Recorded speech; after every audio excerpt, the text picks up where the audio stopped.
Welcome to your weekly interval. This is the Best Damn Nerd Show. I am your host, microphone alchemist James Kincaid. With me tonight, Chief Science Officer from Star Labs, Mark Truex. You think this is a game? And Professor Chris Davis. Just what these nerds want from a host. Welcome to the Best Damn Nerd Show, everyone. And yes, we have to start off the show saying rest in peace to one DMX. And I know, honestly, one of the first things when I thought of, I mean, obviously 50, way too young, and it is sad. But the first person I thought of was Chris Davis. And in the old days, the old now redacted Nerd Show conversation with Davis and John, and I believe Jeff, talking about Davis rolling up on females with DMX blaring in his car, and just this fictitious scenario, well, mostly fictitious scenario that we created with Davis just barking, just going. What's the go-to jam on that? That's the only way I know how to talk to females. So, well, it's working out pretty well for you so far. Get it on the floor has a lot of past experiences in my life, and it's like the ultimate hype song. And I don't care what you're getting ready for, if it's a sports game, getting ready to like go head to head in Street Fighter, Mortal Kombat, or maybe just rolling up on someone. Who knows? Just maybe you need that little oomph to talk to someone. So, no, DMX though. He took the end of the 90s and early 2000s. I mean, that was him. Like right after Biggie passed, it was DMX. DMX was, I think, his first 3 albums went platinum, hit #1 on the charts. He was huge. But my absolute favorite song is Slippin', and it's so well written, and it probably truly stuck with him till the end. And drugs is tough. I wouldn't know personally, but Mark. Well, Mark, what was your? I mean, your reaction, Mark. Mark, you shared some beautiful videos in the Discord that we will in our private chat that we will not share elsewhere. All I will say is that DMX reading Rainbow. There's a certain point where I can go anywhere, suck my dick. It's super good. Thing. Yeah. I always like DMX. X gonna give it to you. Where the hood at? Get it on the floor for sure. I mean, even just where he crossed over into movies with whether it was Exit Wounds, Romeo Must Die, Belly. It was great, and it was definitely like a staple of my childhood. I feel like. I mean, every high school dance had to have some X in there for up in here. Sure. Up in here, dude. Party up. So it's sad. How it's about sad, especially Def Jam Vendetta, bro? How about video games? He was great in it. He was definitely great in that. And I think it's sad to see him go. It's sad to lose him at 50, and especially with it being a week in the making, basically. I didn't even know that until it was too late. Yeah, seeing it come is hard. And get it on the floor. Where the hood at are like staples of my lingo. And especially at home, that DMX reading Rainbow has been a staple of our household for the last 4 years or so. Every Christmas, DMX singing Rudolph the Red-Nosed Reindeer comes up. I don't care what social media site you're on. It's going to come up. People love it. It's so great. It's just DMX being DMX singing Rudolph. It's fantastic. I mean, the fact that he did remember all the words it is impressive, because I did not. And that's one of those things no big deal. I definitely would remember. I didn't. You don't know all the Rudolph words? I don't remember them off the top of my head to sing them like DMX would. The first part's the hardest, because you got to remember all the reindeer names. And you got to think at that time, his kids were young, so he was probably watching it a lot. Yeah, that's true. But you have to know all the names with how it truly starts, and he knew it. And it was like, oh wow. Shout out to his song he did with Eminem, "Go to Sleep." Also a favorite of a younger and angrier James Kincaid. I mean, you want a rapper that truly you wouldn't question. about what he's singing about, what he's rapping about, and like his anger, I believe him word for word more than any rapper out there. So it's not a game. It's not genuine. a game. Well, yes. Rest in peace to DMX. 50, way too young, but I knew that Davis and Mark would have some just stirring, inspirational words to share with his passing. But we must press forward because, as we talked to you last time, the percolating conversation about the Street Fighter and Mortal Kombat, the Mortal Kombat versus Street Fighter bracket, as you can see. Davis, if you're watching on YouTube, you can see Davis has a bracket behind him. That is not the Mortal Kombat versus Street Fighter bracket. That looks like sports. No spoiler alerts above me. Nothing we want, but handed down to me on tablet, not stone, but a tablet nonetheless. This iPad, the Illuminerdy gave to me actually the bracket for the Mortal Kombat versus Street Fighter fights. It is 32 competitors, heroes on one side vying for the right to represent Earthrealm versus the villains on the other side for the right to subjugate said Earthrealm. Who will win? So let's go ahead and take to the brackets, and they are separated by the franchise that they represent, and that's how the tournament will begin. So here we go. The 1 seed from the Mortal Kombat heroes, Liu Kang. I think probably to the shock of no one. I mean, it's Liu Kang. It's his world. We're all just playing in it, right? He is the number one. He's what the movies are about, the stories, the video games are. It's who it should be about. I mean, tell that to that new movie, and it's really important that we get this going in time for the new movie. The number 2 seed for the Mortal Kombat heroes, Sub-Zero. So sort of, going with the overall body of work, Sub-Zero representing the heroes here. It's probably that lamer, unmasked, scarred version of Sub-Zero. And I do want to say none of these seedings were manufactured to create matchups or anything like that. This is, I promise you. Don't believe but it. I promise you. Dude, this is not a game. I think everyone will be happy with how things turned out. So 2 was Sub-Zero. 3 for the Mortal Kombat heroes, Scorpion, my personal favorite, coming in as a 3 seed. So I had nothing to do with this. He would have been my 1 or 2 seed, absolutely. But not manufactured, right? Not at all. I would rather have him as a 1 or a 2. Number 4, Johnny Cage. Notably absent from the movie, a 4 seed absent from this new movie of theirs. So what's the 1? No, Liu Kang's in it. Is he? He's just not. He is. Yeah, he's in it. Yeah. The 5 seed for the Mortal Kombat heroes. So Mark, you look vexed at this point. He's already lost. He doesn't know who these characters are. We're getting there. It's a surprise. Go ahead. What's number 5? Raiden. I guess you gotta wait longer. Sexist pig. What are you talking about? Who's got quibbles here? Dude, Sonya Blade is like top tier heroine in Mortal Kombat, no matter how you cut it. Are you gonna put her above not any even of 5? those characters? You're gonna put her above any of those characters? Yeah, I don't see any argument for her to be above anybody that's been named. Ugh. All right, well, number 6. Mark's not going to be happy about this, but the best female hero to represent Earthrealm, Kitana, coming in at 6. Sorry. I'm sorry, Mark. She's better. She's better than Sonya. No, Davis, where are you at on? I'm on Mark's side right here. Wow. I'm going Sonya above Katana personally. All right. Well, we'll discuss your lack of taste later. I mean, not like personally. I go with Katana on all. The Illuminerdy weighs everything. The 7 seed for the Mortal Kombat heroes, Sonya Blade. See, there she is coming in. Look at that. They're about to get smoked. So there is one more entry for the Mortal Kombat heroes. Any guesses? Kung Lao. Man. Kung Lao.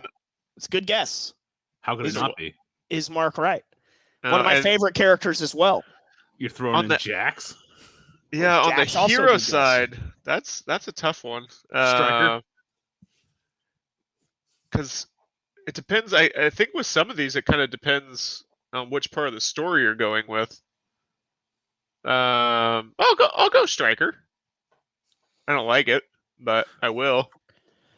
Davis would be correct. The lead in the Mortal Kombat here is Discord, by the way, bestdamnnerdshow.com/Discord. Fan favorite, Striker. We'll see how far he goes in this tournament. I'm a little worried about him moving on just because of the silliness and people like Justin who want to watch the world burn. And so, yeah, that is the Mortal Kombat hero side of things. Let's take you to the Street Fighter hero side of things, and we'll break. That's just the breaks, Mark. I'm sorry. All right, on the Street Fighter side of things, I think just like there's not much room for debate on the 1 seed for Mortal Kombat's heroes, of course, Ryu. Ken Masters. AKA Ryu, number 1 seed. He's the hero of the Street Fighter franchise, the world's greatest fighter, or so it would appear. We'll see if he can, make it all the way here to defend Earthrealm. But yes, Ryu, the number 1 seed. Mark, not to be, wholly disappointed, but coming in just at number 2, Blonde Ryu, aka Ken. Ken Masters will be the number 2 seed. I mean, either one of them, if they make it all the way, I'm feeling pretty good about Earthrealm's chances. They are 2 very accomplished top-tier martial artists. There's the American we want. Yeah, so I mean, he could. Yeah, he is. Isn't Luke? Where's Liu Kang actually from? Actually, I'm not sure. Sounds. But I mean, at this point, Ken. At this point, with my just incredible amount of research that I've done, I would say that Ken Masters is the highest seeded American thus far. USA. Yep. All right. The 3 seed for the Street Fighter heroes, and you can stick your sexism and smoke it, Mark. Chun-Li clocking at the 3 seed for Street Fighter. Yeah, Chun-Li, very strong contender. And number 4, another American hero, Guile for Street Fighter heroes here. 5 seed. Another just incredible fighter, very easy on the eyes. Cammy checking in at 5 for Street Fighter heroes. What outfit does she fight in, though? Whatever she's most comfortable in, she will be fighting in, I am sure. Number 6, the greatest celebration in fighting, Dalsim coming in number 6 for Street Fighter. And 7, we got Blanca. 8, we have E Honda. That rounds out the heroes. So before I get into the matchups, your no thoughts fanfare on E Honda, huh? Oh, just trying to run through it. I'm just listing off names here, trying to do a podcast. I want to keep it entertaining. So yeah, I didn't know where. It's not like we're parading up images or anything of these contenders, or they have anything to say. I'm just saying that it's like, oh yeah, I played as him. Just does the 1,000-hand slap. Yeah, I dig it. Beat you up in a bathhouse. I didn't know where some of these characters actually landed. Yeah, E Honda, male Lizzo. Okay, as we got deeper. So I didn't know that Honda and especially Blanca, I wasn't sure if they were actually good or bad. So this is good knowledge. It's good knowledge. They're classics. Yeah, no, and I actually kind of thought Honda was in the villain side, so it's good to know. Yeah, like Sub-Zero, Scorpion. Okay, all right. I knew that was going to be their overall body of work puts them on the hero side. I agree. I agree with your Scorpion Sub-Zero call. Mark needs to educate himself. All right, so let's go ahead before we get into the matchups on the hero side. Let's go ahead and take a look at the villains brackets, and we'll keep it with Street Fighter. We'll announce them first this time. The number 1 seed for the Street Fighter villains, of course, M. Bison. Number 1 seed for the Street Fighter villains. Number 2 seed, Akuma. I think he was right up there with Bison, but got to go with the classics. The 1 seed. The number 3 seed, Sagat.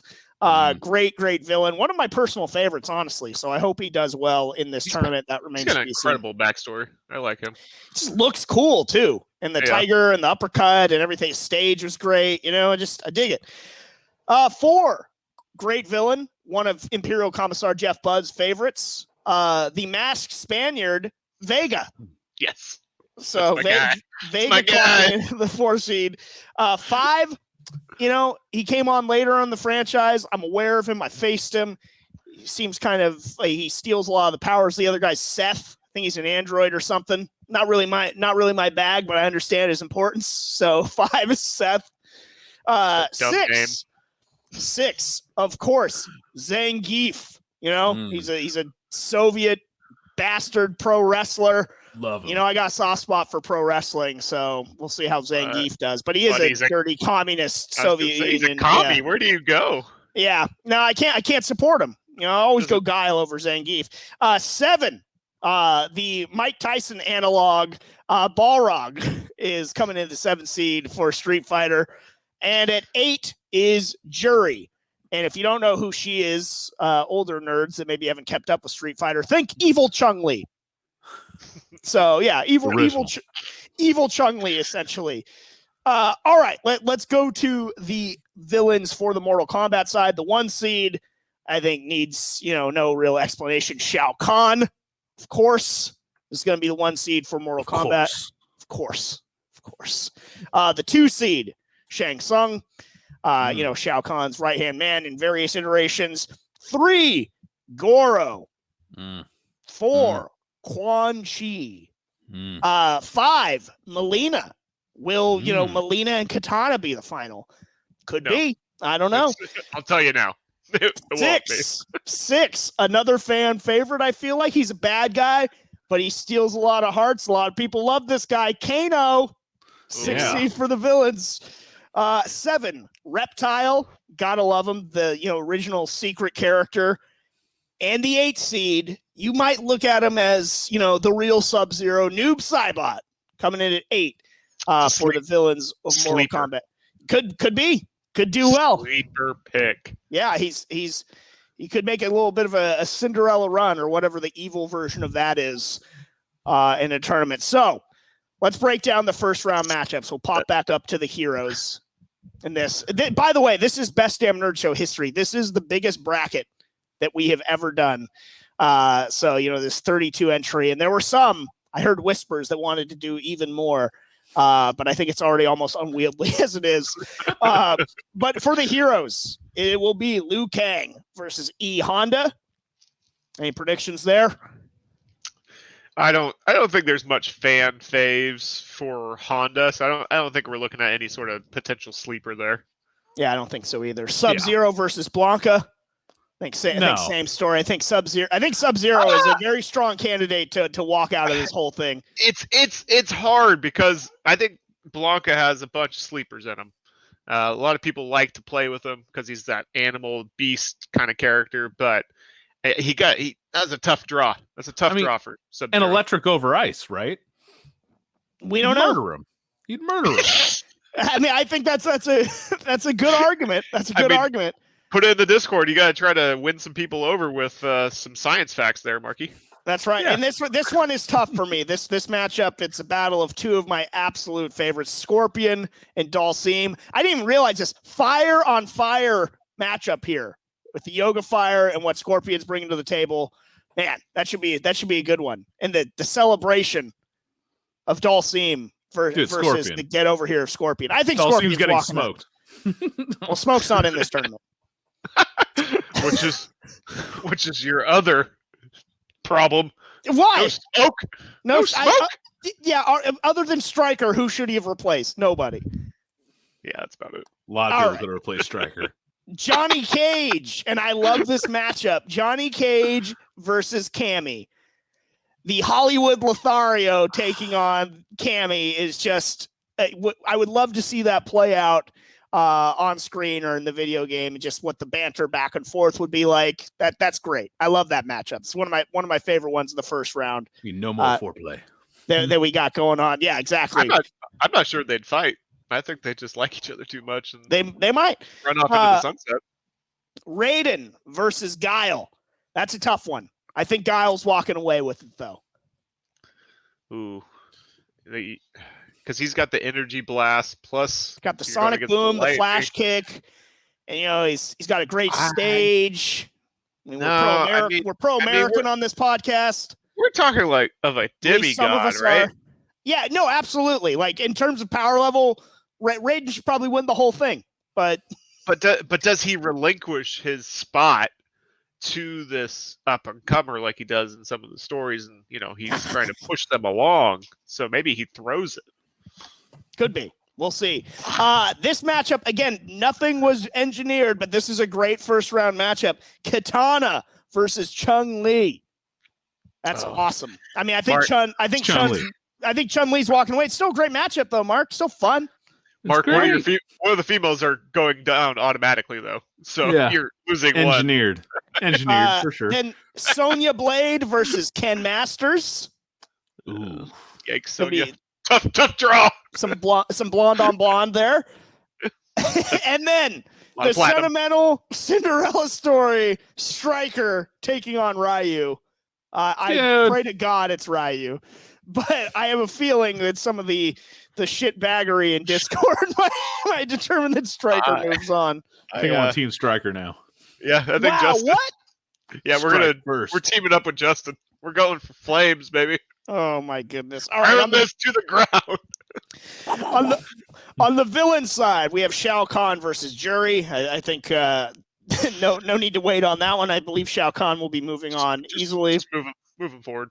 Shang Tsung versus Balrog, more of the same. I would imagine Shang Tsung would be moving on.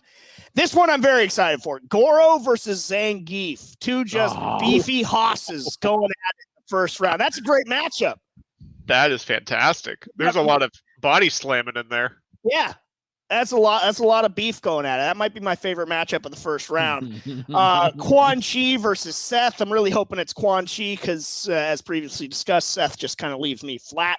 Melina versus Vega.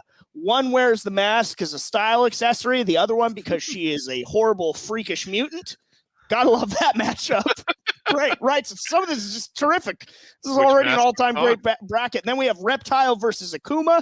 I mean, Reptile's got some fans out there, but I think in terms of the villains from Street Fighter side, I wouldn't be surprised if Akuma goes the furthest. And then finally, Noob Saibot, aka Original Sub-Zero, taking on M. Bison. Davis, I know you alluded to could make a run. Do you see him getting past Bison? Noob Saibot is the Oral Roberts of this bracket. I don't know who Oral Roberts is.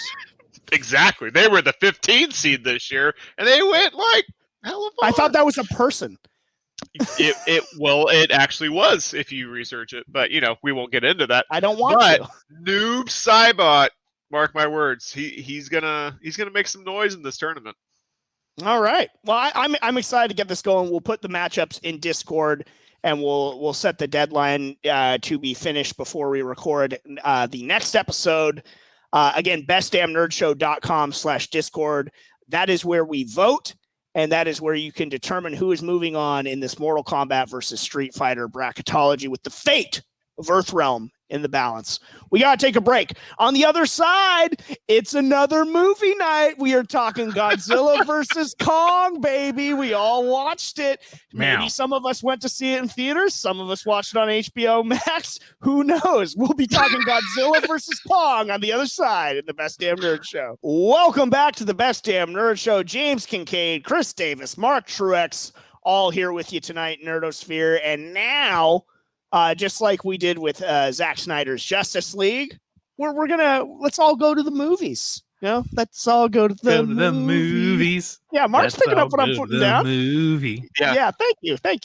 Yeah. We're gonna be talking Godzilla versus Kong. Yeah, buy yourself a treat. Yeah, let's all go to the lobby. I hope you guys went to the lobby during our break. Now we're back. Let's bring it in, gang. I was given a piece like that when I tossed a break and said that maybe some of us went to theaters and some of us watched at home on HBO Max. That was just me BSing. But apparently, Davis, you actually went to a theater to watch Godzilla versus Kong. You are a glutton for the COVID. You know how many vaccines been out, man? That we're good now. We're safe. That is, oh boy. That's the whole thing. You're telling me you want to watch this on a TV screen? Once I knew the theaters were back open, and things are they're getting better. They're getting better. We sauntered out over to that movie theater. And we had a good time. Let me tell you, that movie in theater was something to see. That's what it's made for. That was pure popcorn entertainment. Before we get into the movie itself, what was the theater going experience for you like this time? I mean, did you do the usual stuff? Did you stock up on candy beforehand, beverages? What was the move here? Well, like last time, we're in this spot right now where you do want to kind of support your local business as much as you can. So I'm trying not to sneak as much stuff in these days. Buying candy from a local business is supporting them too. It is, but I want theaters to survive. That's fair. I love the movie theater. Absolutely love it. It's one of my favorite things. And so and Ann Sarnoff. And I will say, horrible hag from WB. The prices in this town compared to when I lived in the Bay Area, I got 2 tickets, large popcorn with a plastic bucket with a free refill, large soda, and a large candy for less than $30. Ooh, this matinee prices? No, this is prime time, 8 o'clock showing. Wow. How? I love my hometown. I do feel like it should come with like a little like Godzilla versus Kong mask. It probably wasn't even like a real screen. They don't have buildings large enough to fit like a real movie theater. There was about, I want to say there was probably between 14 and 20 people in there total. So that's an improvement off of New Mutants. Yeah, I think there was only 4 of us in there. So nice. So it's starting to ramp up a little bit, but still people are staying back. So you still can keep your distance, but you get to take your mask off when you sit down. All of it's optics. It doesn't matter. You're sitting in a room. Okay. It just doesn't matter. You're sitting in a room with somebody for 2 hours. It doesn't matter if you have your mask on or off. It's the virus is there if they got it. If everybody keeps their mask on, I think they'd be safe. I don't think so. I don't think if you're in a room that long. Maybe if it was a little bit shorter, since it is. Yeah, you might be right. I don't know. I don't understand it. Nobody does. I'm just impressed that you went to the movie theater, Davis. Look at you. I'm not impressed that you took your mask risking it all for Godzilla versus Kong. It's that's bold. Worth it. That's bold. Mark, I assume that you enjoyed it in the confines of the Casa de Truex, kicked back on the couch with the cold one and watching on HBO Max. I sure did. Getting to watch that kind of fodder at home is perfect because it is not a perfect movie by any stretch of the imagination, but at least I can rant and bitch about those parts and have a good time at home while watching it. So I had a great time. The action was fun. Getting to rag on it with my wife and my brother-in-law, like as it happened, and refill my cup was splendid. Still highly entertaining. Okay, so that's your overall take on it. Davis, what was your overall take on Godzilla vs. Kong? Not perfect by any means. Again, I will reiterate what Mark says. But this is popcorn flick 101. I mean, you got we're not gonna get into details right now, but you had a ship fight, you had Mechagodzilla. I'm good, man. Like let's go. The action was great. I love that. I don't need a lot of the other stuff, but the action was great. And they did Hollow Earth. Thank you. Thank you for putting that crackpot theory to the screen. That was fantastic. I love that conspiracy theory. That's one of your favorites. It's up there. It's up there. And they dropped it so quick that Hollow Earth was going to be a big part of this. I think the author, it was one of the first scenes where they're going to talk to the guy of this book, and I was like, "Oh man, they're doing this. That's where we're going. Strap in, everyone, because it's gonna get bumpy." I thought it was great. I have to say that coming into this, I did not watch Skull Island. No, I did not watch Godzilla King of the Monsters. Nope. I knew, I watched the Bryan Cranston one. I guess that's not connected to this universe. It is? Okay, yeah. It is connected to that one. Okay. In watching this, I hearkened back to San Diego Comic-Con when we walked through the Legendary Pictures experience, and we got to experience Godzilla. We got the free sushi, and it was good sushi. There was some tempura shrimp that they were serving, man. That was good stuff. So I did harken back to that, and hey, if you give me free food, my memory will instantly just improve in terms of what I thought. Rose-colored glasses, thanks to the free sushi. It was definitely. I mean, it was a movie. I mean, it was a movie. It didn't really. Somebody made it. It didn't really wow me, but I don't know what would have necessarily. I mean, like you said, I mean, we got a ship fight. We got the fight in Hong Kong with just wanton destruction of buildings to the level it's like as grotesque as it would have been. Shouldn't people have been like falling out of them, or did they evacuate it already? Maybe I missed that vital plot point while I was watching. I think they missed a lot of vital plot points too.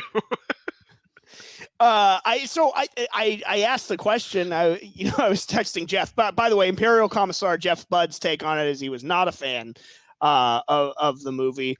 But but also it's like, kind of whatever about it too. I don't think that I don't know what is we were discussing this. What is sort of like the standard for a Godzilla movie in general anyway? So there's that. The one thing, I didn't feel like it was having as much fun with itself as it could have at times though. Right? Yeah. Like that's the one thing I think Tim in the Discord suggested, just have Godzilla go to Skull Island and have them fight, for the 90 minutes or whatever. And that feels like it would have been able to have sort of more fun with itself. Make it just like a nature film with like a narrator only, like no actual dialogue. Just do Planet Earth style. Yeah, that would be awesome. I mean, there was a lot of sort of Snyder-esque use of music in this movie. I will say that, with just big sort of out of place songs while King Kong was being transported on the ship and everything like that. Go, Mark. You were talking about how you were able to dissect it with your wife and brother-in-law. What were some of the high points and low points for you? Well, every bit of the action was exciting. My only scruples with the Hong Kong fight is that you see them like tearing through buildings, and now like none of the lights got turned off. No one's like power breakers like flickered or anything. Like a building would get cut in half and it's still lit up like a Christmas tree. I felt that was a little concerning if we want to get like sciencey on it.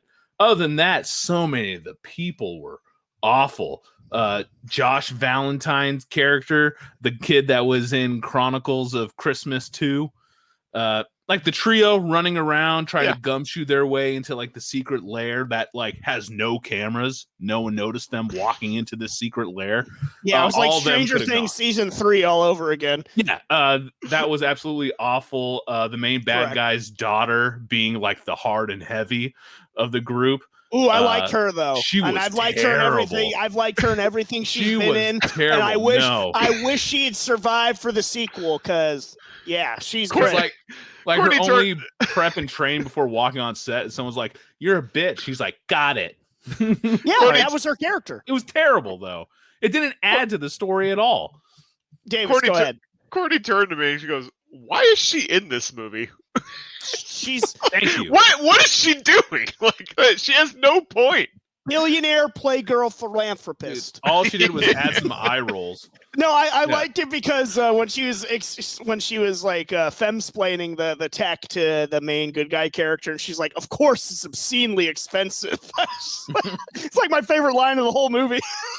It's like, dude, terrible. Alexander Skarsgård was great. Though. Alexander Skarsgård was awesome.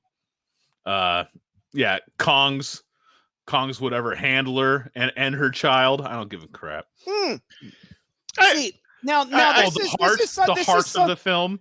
I enjoyed that actually, and Kong, I didn't think I would. Good gorilla. It was very Congo. I will grant you that, but you know what? Maybe that's why I liked it, because it felt familiar to me. But I actually liked that way more than I anticipated, because when I was first obviously she's right there in the beginning, and I was like, did I miss something? Should I already know who this character is? And like, am I going to be lost watching this? I actually appreciated that whole interplay between them. And I will say this, I am more of a Godzilla than I am a King Kong fan. But by the end of this movie, damn it, if I didn't feel like a little sense of patriotism and pride in Kong, that he's one for us, and like they were supposed to be monsters fighting two alphas, instead it became like protect the nest. Like, this was terrible. I like the movie though. Hold on, I'm getting carried away. Wait, Mark. I'm just saying, Kong. It should have just been monsters fighting, and that's the best part. Like the fact that Kong's like a hero. I'm gonna isolate that and play that on loop. It was terrible. Why are they making Kong and Godzilla the good guy though? Like, they are the ones destroying our world. They're the ones that we have to like watch out for. It's and their world too. We're not rooting for the one thing that can make our world normal. I mean, from my understanding, which I grant you is completely and woefully unprepared, that I did not watch the two previous movies, Godzilla saved us in his last movie, so, correct? Monsters are real, and Godzilla keeps them at bay, so he's great. Until we make our own monster. He's the king of the monsters, yeah. Yeah, I guess. I don't know if there are other monsters still roaming the world, and so like we would still need Godzilla. It depends on how much money this one makes. That was in Hollow Earth. That there was a bunch of other Earth. monsters.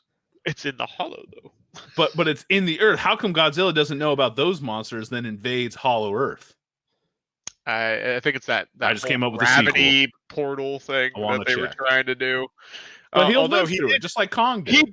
He did shoot a laser beam through the whole Earth crust, so maybe he knows about him now. I don't know. I can't believe I'm the only one that liked the daughter of the Apex president. No, I did like that part of it. They were the only humans I liked. The Stranger Things. No way, dude. Oh, dude, 11 immediately pissed me off. And again, didn't watch the previous one. But the way she's just like, hey, Dad, I listened to this podcast, so let me tell you how we need to deal with Godzilla. I was like, ugh, no, dumb. Yeah, and actually, like, she even seemed to be overacting a lot too. Like, she was overdoing it. It wasn't just like their story. It just seemed like she was just over the top. Again, in the extensive research I've done for this show, was that the fat kid from Deadpool 2? It was. Okay, cool. That was him. Just wanted to make sure. Yep. I don't know how he got more work, but he did. Yep, well, yeah, that guy's awful. I'm saving that too, Mark. He's awful. How did you guys like there being sunlight in the Hollow Earth? Well, I don't know anything about probably radiation driven, so yeah, just like magma. Okay. There's still air and gases that reflect light and stuff. Okay. I like that they gave Kong a weapon. I'm fine with that. I just want to know where it's coming from. I don't know enough about the Hollow Earth theory, Davis, to well, I mean, I guess, we can have a whole episode. Don't worry. That could be a later date. Would you like to know more? Yeah, we should do a conspiracy. We should do a conspiracy theory episode. We need one for each one. This is the spin-off podcast, James. Yes. Okay, that's fair. This is the spin-off. This is it. This is the one, baby. What did you guys think of the special effects, like how each of them looked, and then the fighting and stuff? Marco, we'll start with you. Look was fantastic. I wish I could have seen Kong grabbing someone and running with him. I mean, that feels quintessential to a Kong flick, and didn't see much of that. Liked him sitting on his throne of bones or whatever it was. I thought that was a nice look. Overall, graphics looked fantastic.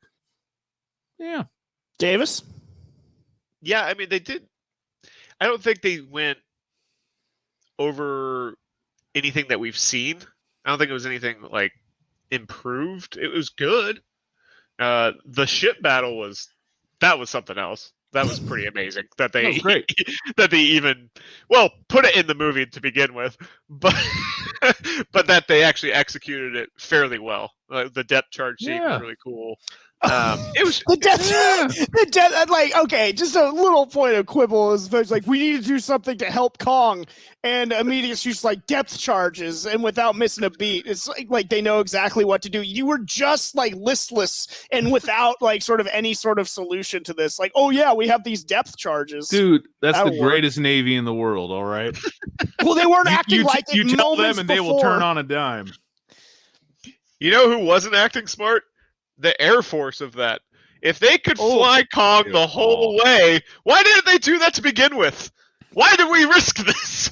He swims. Why are we going on his turf? This is the dumbest plan ever made. And oh yeah, we could just put him in a net and fly him. Okay, cool. You just lost half your fleet. It's expensive, dude. Losing all those ships, but so they just kind of negated that whole ship scene for me, even though it was really cool. But to go right to them just flying him there, just really kind of took that whole scene and called it moot. I don't know. It was kind of weird how they did that, and not kind of weird. It was weird. So I just. There was a lot of storytelling issues with the movie, and I'm just like, whatever. I'm getting some really cool fights. Yeah, the storytelling is just supposed to be breadcrumbs between the fights. Let's get into that a little bit more. Let's take one more break. On the other side, we're talking more Godzilla versus Kong. What is next for its director, and why I'm shaking in my boots about that. More on the Best Damn Nerd Show. Welcome back to the Best Damn Nerd Show. James Kincaid, Chris Davis, Mark Truex. One final segment. We are talking Godzilla versus Kong. The names on the marquee for a monster match befitting of WrestleMania. And I'll get into that a little bit more in just a moment. But this movie did really well. 48.5 million in its first 5 days. That's the best showing by a landslide for a movie since the pandemic. I mean, probably to the surprise of no one. A lot of people also watching on HBO Max. So, again, the people at HBO Max are killing it. Zack Snyder's Justice League, Godzilla versus Kong, doing great numbers, and Sarnoff sucks. And I'm sure it's much to her chagrin that it's doing so well on HBO Max. But we were talking about the story points. It's just supposed to be breadcrumbs leading to the fights. I mean, would you have preferred this? Like, should they just have done the Skull Island thing? Why are we going to through all this rigmarole to set it up? I get what they're doing there. They're trying to venue changes, like even the lines like round 1 or round 2 goes to Kong. They're trying to prolong this out to where everybody gets their shine and stuff like that. But what did you think of the said breadcrumbs leading from fight to fight, Mark, and the fighting itself, I suppose? Well, the fighting was epic. The fighting was fantastic. Like getting to the boat and off the boat. I just remember the boats and Ninja Star like planes and all kinds of crap. Was exciting to see. The breadcrumbs was atrocious at time to time, but you got to get to the steak, right? And that's what the fights really were. And stale bread, but good steak. That's right. I just don't want my breadcrumbs being the cause of these fights ending. Like I don't want 11 to be the reason that Godzilla and King Kong win. Like that's I don't want that. Unfortunately, that is sort of like young people in movies the world over. Like that's just the way it always is. They play some sort of stupid ass role. And I would have rather them just I don't like it either, for the record. I would have really just rather like they just keep to the handler, and if they want to keep going to Hollow Earth, okay, he goes and gets the weapon, and it's the power source to Mechagodzilla. Okay, that's fine. Keep that. I can live with that. But I don't need this other side story with the kids and the podcast host.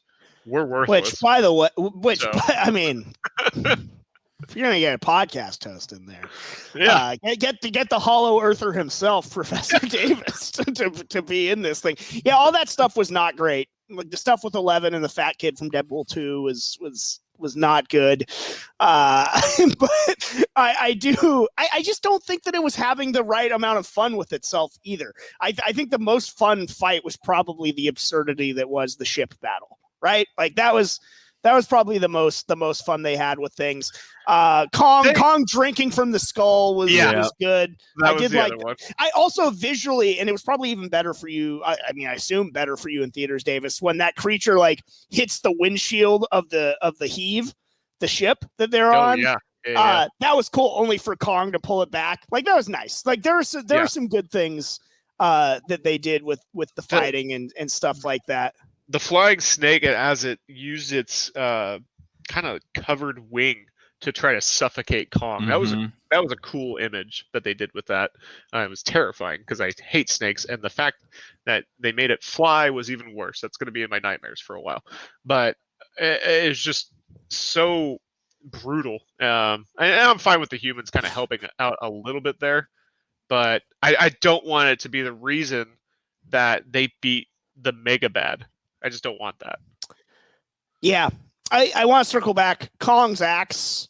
I love it. I dug it because it gives me sort of plausibility to how Kong could win, and it's bringing that opposable thumb into the equation, which, you know, and use of weaponry and tools and stuff like that, because I have always maintained since I was a youngster that I was like, well, Godzilla would win. Like, why is it? And it always bugged me that in the movie, Kong won. In the original, it was King Kong versus Godzilla. They gave King Kong top billing because he was the more popular character at the time, if you can believe that. And he won.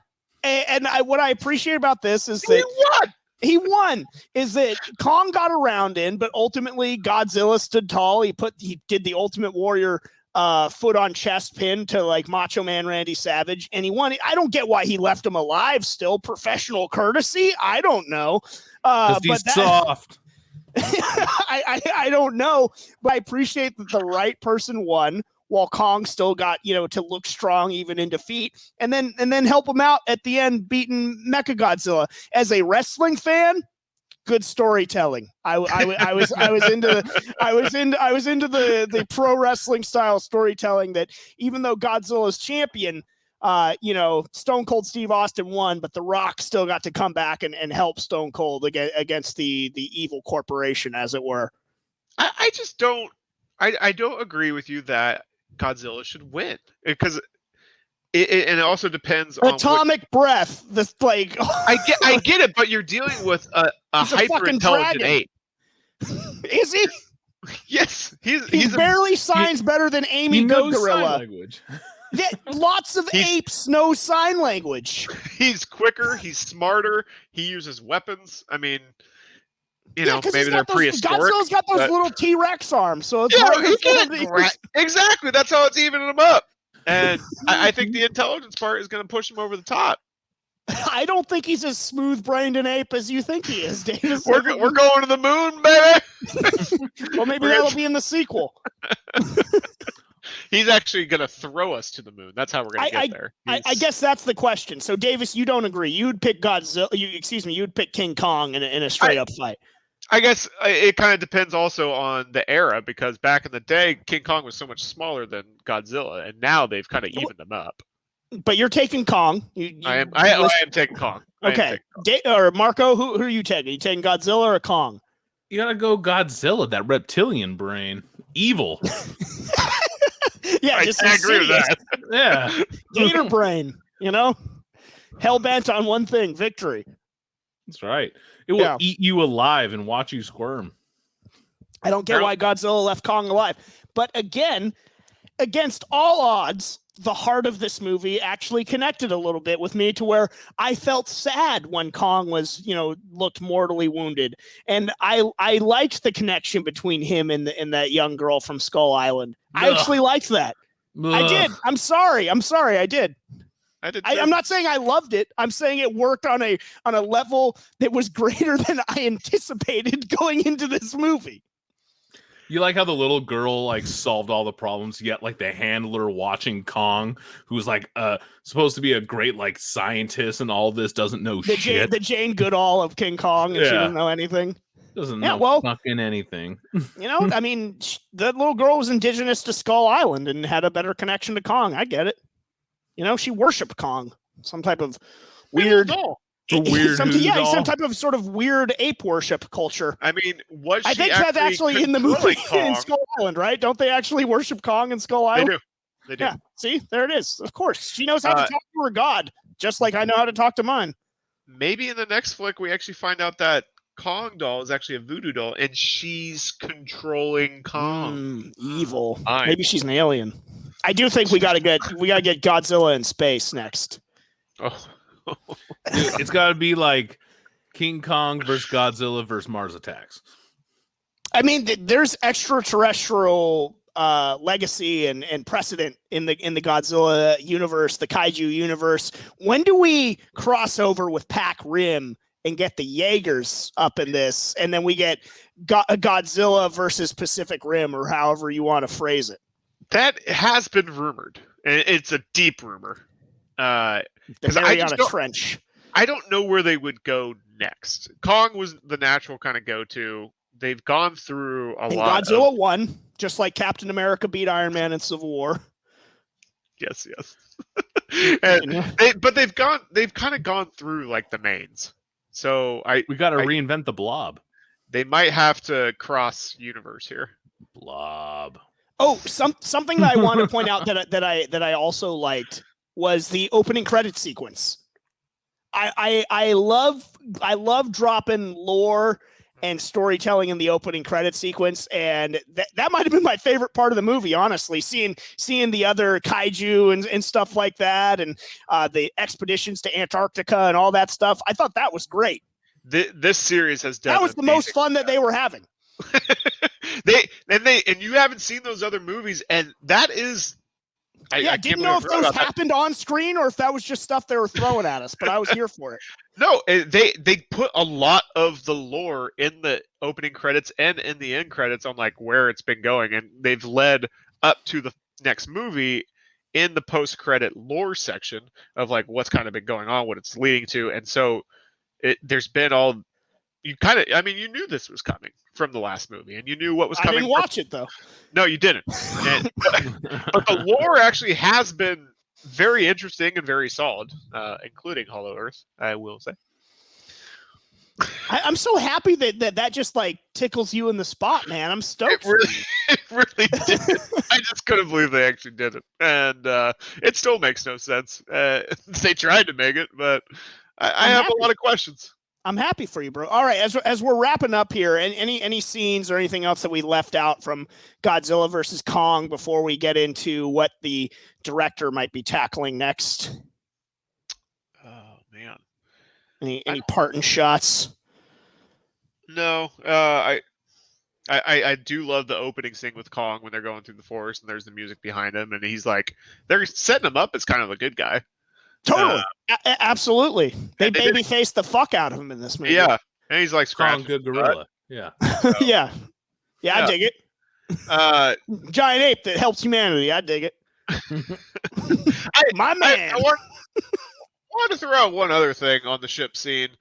I don't know why Godzilla leaves. I know that they turned off all the ships, but he sensed King Kong. Yeah.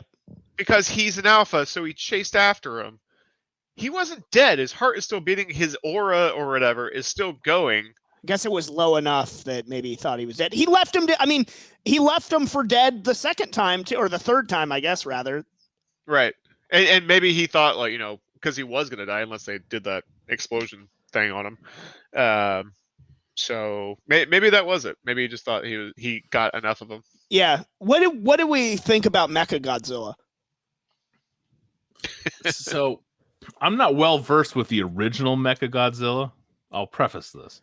But if you're designing a mech, would you design it like the enemy you're fighting, or would you design it something more utilitarian? Maybe something with longer arms. Yeah. Right? It did technically have longer arms, didn't it? I think it did, but not kinda, but not too long. Yeah, like to do all the extra design elements to make it look like Godzilla just seems unnecessary from like an actual like architectural. These crazy fucking billionaires, though, Mark. Elon Musk would do exactly that, dude. He wants to rebuild the Titanic exactly like brick for brick or whatever it is, plot for plot. These These crazy billionaires. But I guess it's like pseudo like alien tech too, but like I don't know, man. It's weird. I mean, I think James is right though. It's like they want to be like, okay, there's this creature that looks like this.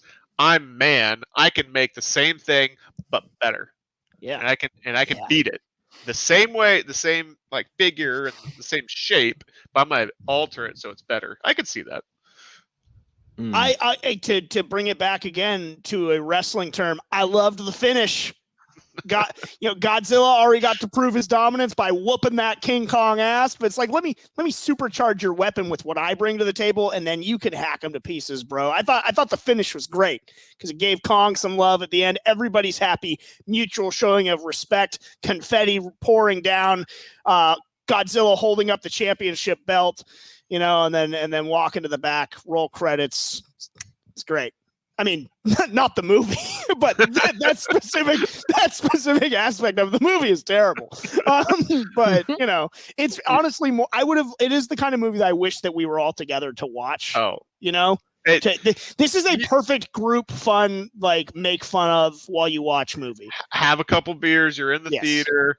Be like, hopefully you have the theater. I'd rather be at Mark's house, so because I don't like to talk during being at the theater days. I agree. If it's like a second viewing with the boys, But that could have been somebody else's first viewing. It could be, but not if I I don't rent like the theater doing out. that. All right. As we wrap up, Adam Wingard, who directed this, is apparently looking at tackling Thundercats in the near future, something that is very near and dear to my heart. Fan of the original series, was a fan of the Cartoon Network reboot, very much so. It's very well done. I'm so sad that we did not get a season 2 of that. Davis, you told me, not a fan of that. You told me not to look at what this director has also been involved in because you wanted to surprise me. I don't know if this is good or bad. Hit me. Well, he did just do the movie that you shit on. So I want you to keep that in mind. Godzilla vs. Kong. Yes, that much I knew. But he also did The Guest. I'm in, baby. I'm in. we've turned it around. That's all I had to say. So I am absolutely in. Dan Stevens is Lino. Let's do it. Oh my God! Yes, 100% as either Lino or Tigra. He'd be great at either one. Perhaps some type of Tigra-centric Thundercats that I've been dreaming about my entire life. I'm in. Just went 180 on you. Yeah, I thought you were going to be throwing out some like terrible. He hasn't done anything else that you like. Say no more, fam. Doesn't need to. Doesn't matter. Did the guest? That is A+ work. All right, you turn this all the way around, and you know what? Suddenly, I think a little bit more of Godzilla versus Kong as well. You know what? Fun flick, record-setting flick in the pandemic era. Good on you, Adam. What rating did you give it? Oh yeah, I guess we could do ratings a la movie night here. Let's start with you, Mr. Broken Controller Man. No broken controllers here, boys. We are going with 3.5 controllers on this. Wow, one. You loved this movie. I really had a good time watching this movie. Okay. Because my expectations were low. Marco, I don't know what your scale is anymore. But power rings. Okay, how many power rings this thing get? And what's your scale out of? Do you have like a every finger on both hand power ring type deal? 10? Is that a 5? God, what's the deal? I'm a 5-fingered power ring there, just a solid fist.